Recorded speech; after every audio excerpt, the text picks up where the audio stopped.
The Dershow. Conspiracy theories is so much fun. You can really make up anything as long as you don't ever let the facts get in the way. As soon as you let the facts get in the way, conspiracy theories disappear.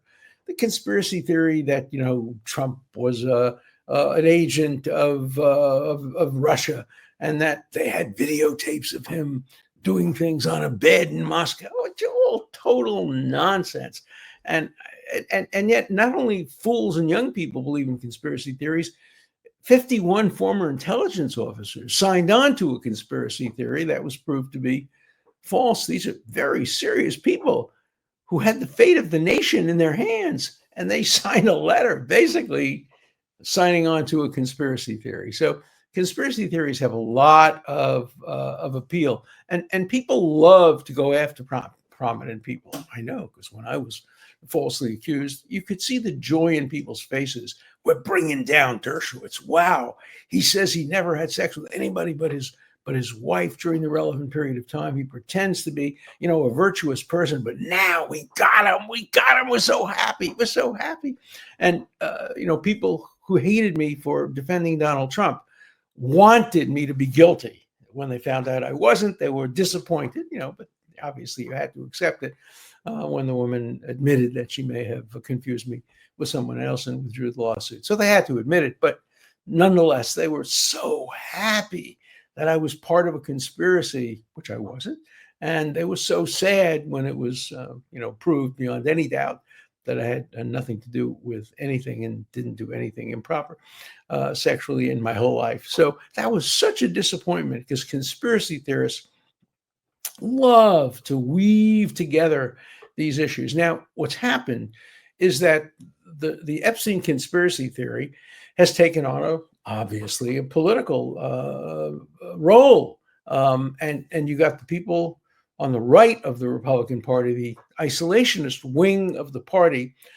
They have focused now on this as a way of separating themselves from the mainstream Republicans. We all know there are people that are called rhinos, Republican in name only, because they're too close to the center to be real Republicans.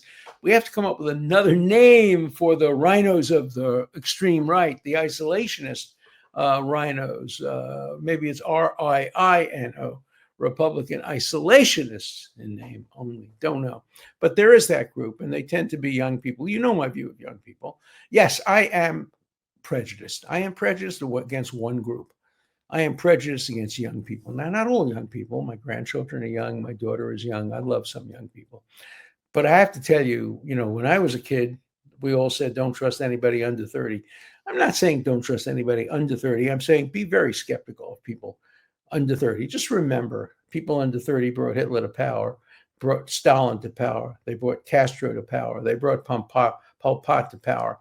Young people have been among the worst in terms of bringing horrible people to power and supporting horrible people. Just because you're young, that doesn't mean you're smart. It means you're ideological, maybe. It means you're extremist. All of those things may be true. And I don't want to generalize. Obviously, there are terrific young people. But much of the anti-Israel material that's going on campus today is by young people. But there's also a lot of pro-Israel from young people. So be cautious when you hear, the youth of America. Yeah, the youth of America, the youth of Germany, the youth of the Soviet Union.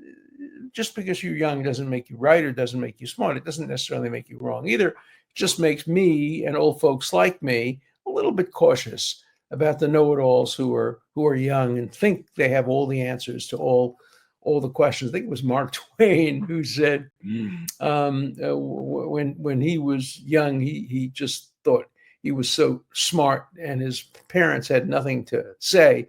And then as he got older, he realized, his parents weren't so dumb. They really had something to say. And I think that's the experience of some young people, not all. I mean, I'm on Martha's Vineyard, where some of the most extreme leftist ideologues are in their 70s and 80s, and they, still have the long hair and still pretend to be hippies and express views that are are outrageous and irresponsible and often un-American. So, you know, you can't generalize based on age, but I am very skeptical of young radicals. I'm also skeptical of old radicals. Okay. So that's the reality. The reality is that the Republican Party is now split, and the polls are showing a drop in support for Donald Trump among young Republicans. And the interesting thing is going to be how the White House responds to it, and whether they're going to fight back or whether they're going to try to change their views and accommodate people who are younger and more reactionary and more to the right. Don't know the answer to any of those questions, but it's interesting. But I just want to end this segment of the show by the way I started. I guarantee you that the end result of this whole Epstein fiasco is going to be what happened to Geraldo Rivera with the Al Capone vault. It's empty. There is nothing there. There isn't a single name or credible accusation against anybody who anyone cares about. And that's the bottom line. There's nothing there that will be embarrassing to Trump or to Clinton or to anybody in positions of authority or power.